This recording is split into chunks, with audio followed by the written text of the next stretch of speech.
Hi, this is Heather Staker from Ready to Blend. Today we're talking about taking ownership for quality, particularly the quality of your online content, whether that's online courses, online modules, online lessons, software, whatever programs or apps you're using that are digital that are helping you bring about your blended or fully virtual experience in your classrooms. I'm joined today by John Jacobs. He is the director of the Wisconsin eSchool Network, and he's also helps run the Wisconsin Digital Learning Collaborative. So he has a really great vantage point. He's seen a lot of districts and schools around the state of Wisconsin and beyond, and has some strong opinions about the importance of managing quality. As you listen to John, I want you to watch for a few things. How does he define, he asks you to really think about how you're defining quality for your digital content. How are you doing that? What does quality even mean to you? And then how are you sustaining your commitment to quality even when there's regime change? So listen to him as he talks about that importance of really preserving quality even when the teachers change, when the school leaders change. Also think about his view on professional learning as well as planning your operations. All of those things are key ingredients he's going to talk about now as he talks about choosing to own it when it comes to quality for your digital instructional resources. Take it away, John. As the executive director of the Wisconsin eSchool Network, I sit in a seat that allows me to observe the K-12 digital learning space right now. Across all of our partners, we serve more than 200 districts, and we see a wide spectrum from virtual charter schools that are both full-time and part-time to now supplemental district programs. And our newest models that seem to be evolving are the blended learning programs. All in all, we serve about 40,000 plus enrollments with over 600 online and blended instructors in the given year. And all of these are engaged in digital content in some way, shape, or form. This broad spectrum of vendor to locally developed digital content strategies exposes us to some really interesting happenings in the field, both quality and in some cases, subpar implementations. As we work with our partners, there's no doubt that our partners and districts and leaders and teachers most definitely have a choice in this process. The critical question we continue to ask our partners is not if and what you're doing, but it's how. How are you owning and getting behind the decision that you're making and implementing? So 3 things. The first one is, how are you defining quality? It's interesting when you look at the national landscape. Sure, we have some national examples from Quality Matters and iNACOL and a few others that help us put together a definition of quality, but what we've seen is districts still tend to define quality differently. Example, we used the iNACOL rubric a few years back to procure an online personal finance course from multiple vendors. We wanted to land on one solution using the same rubric from iNACOL. Engaging with several districts and their instructional staff, at the end of the day, we could not get past 3 opposing opinions, all of which were completely different in different vendors. And so at the end of the day, in that scenario, we ended up acquiring 2 to meet the needs of our partners. But this tells us that curriculum adoption is still extremely important and not a silver bullet across the board. There's not a single solution, a single vendor, single process or framework or set of standards that a district can adopt that's going to create a level of consistency that makes this easy. District ownership is extremely important in this process. Second, does a district have a strategy that is both strong in commitment from the needed stakeholders as well as an appropriate framework and infrastructure to sustain success over time and through change? Leaders change, boards change, strategies change, schools change, students change.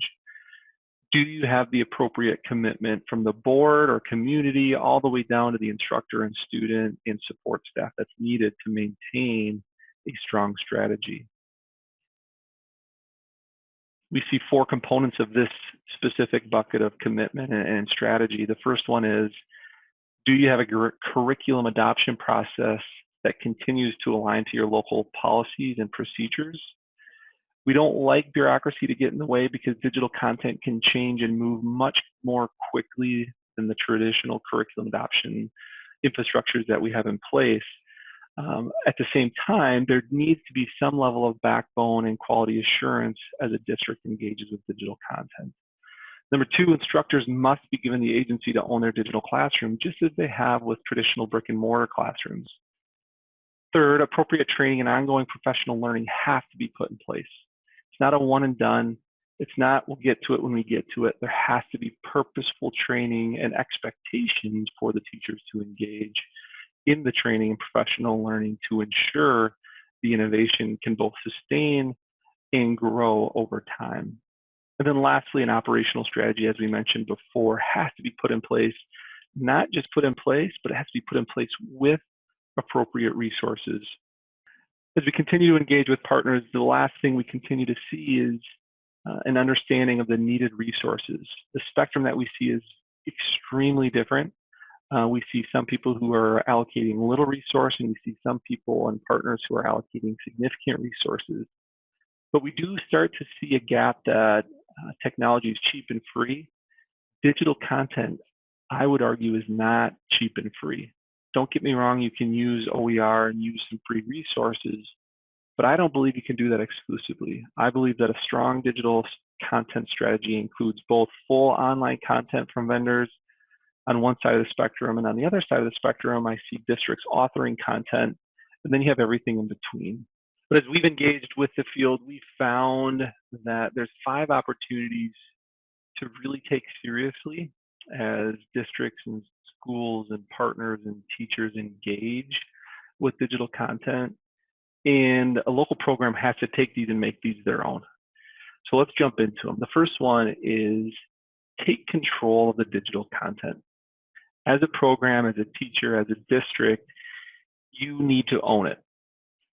Sure, the vendor created a course, but you can't use that as an excuse if there's a gap in the content. We've yet to see in implementing more than 450 fully developed online courses that translates into 8,000 sections of digital content per year. We've yet to see a vendor knock it out of the park perfectly. Every vendor has strengths, every vendor has weaknesses. Therefore, as a district engages in this process, it's really important to take and own that digital content, just like you would a textbook. Very rarely does a teacher use a textbook from cover to cover, start to finish, without any supplemental resources, without any tweaking of the way things are deployed on a scope and sequence, along with additional activities and assessments. At the end of the day, there isn't a single perfect solution.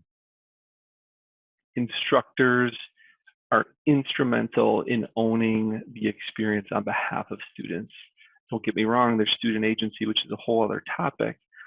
But as we've engaged with partners, we're increasingly expecting digital and technology to solve our problems without a willingness to engage and own it. So in this opportunity number 1, we believe and we've seen that districts who take a proactive approach in controlling, in managing and editing and tweaking the digital content to fit their district needs find much more success than a district who takes it off the shelf and uses it as is. Opportunity number 2, allocate time with the content. Just as you would in a traditional brick and mortar classroom, you're not going to expect the teacher to show up on day 1 and just instantly start teaching that content. There's lesson planning and engagement and learning of that content that the teacher has to experience firsthand. It's the same thing with digital content. And in a society where we have instant gratification and time is very limited, we lean on technology to be efficient for us. However, if you're going to implement digital content well, you have to allocate time both from a decision-making process and implementation and ongoing maintenance. And that's at all levels, from the administrative to the instructor, and also with the students and parents. Allocate appropriate amounts of time. Know that there's going to be modifications that need to be made. Compensate teachers accordingly. Provide the appropriate amounts of time to manage those digital classrooms just as you would in a traditional environment. For every course or 2 or 3 or 4 or 5 or 6 or 7 a teacher teaches, how many preps do they get in a traditional brick and mortar environment? That same concept of allowing teachers to have time, allowing administrators to have time to engage in this space is critical. A failure to allocate time is simply going to minimize the quality that you have given to your students. Third, implement quality assurances with the content. Commonly we hear digital content is questioned because of the integrity of assignment is compromised. This is no different than in any classroom. Somebody passes around a worksheet. Somebody talks in the hallway about an answer. The key is how are you proactively strategizing around academic integrity? What strategies, what supports, what teacher agency, what student agency are we equipping them with to build not only relationships so a teacher understands who that learner is, but also tools and strategies that they can use to sidestep some of the academic integrity issues that are presented with digital learning, whether it's fully online or in a classroom.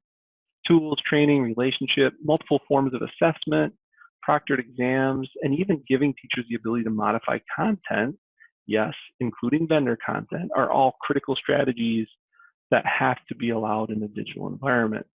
But these are also both contingent on the previous two opportunities of time and control that have to play well together.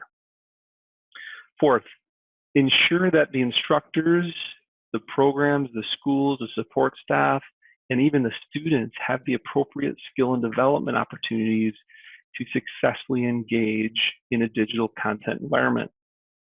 More and more districts are asking instructors to develop or author digital content, which isn't necessarily a problem in of itself, but what we often see being missed is the right skill set. Not every teacher has the skill to do this well. Sure, teachers are subject matter experts, but are they curriculum designers? Do they have curriculum development skills? Do they have coding and development and HTML skills? In most cases, teachers don't have those skills. So why would we expect for them to build a course in a fully online or digital environment? Administration and instructors must have a solid understanding of what skills they need to get the job done well. Not every instructor is equipped to be a quality online or blended instructor, let alone a digital content developer. So be wise in how you're allocating appropriate skills and time to develop the skills needed. And then lastly, allocate appropriate resources towards digital content. This comes in the form of human resources, financial resources, and time. As you look at digital content, the industry average is pretty broad, but if you tried to nail it down, the average cost to build a full 1-credit course sure can be debated, but we see an average cost of around $100,000 or more that's deployed over a 1 to 2 year window of that course development. On the flip side of the spectrum, we see districts who are asking teachers to develop an entire digital course for some level of stipend, maybe $2,000, maybe $5,000. Rarely is it more than that. And a lot of times it's an hourly rate or it's a duties as assigned. The other interesting part with that is that we see digital content strategies on very condensed windows of time at the district level. Generally, we see districts developing full-level courses throughout the summer months. So when you really get down to it, they're using 6 to 8 weeks to develop an entire course compared to vendors taking 1 to 2 years. In the worst case scenario, we've seen a district take 2 weeks during the teacher prep time in August to develop an entire course.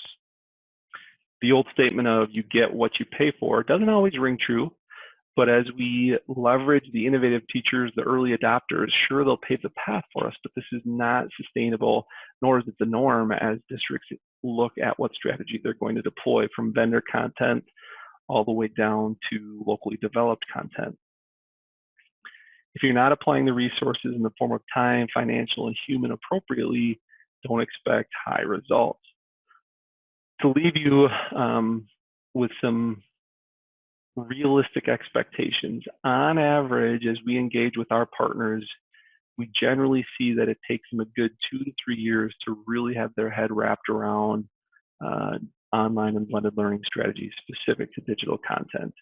Rarely do we see people right out of the gates without any historical background knocked out of the park in the first year. So give yourself time.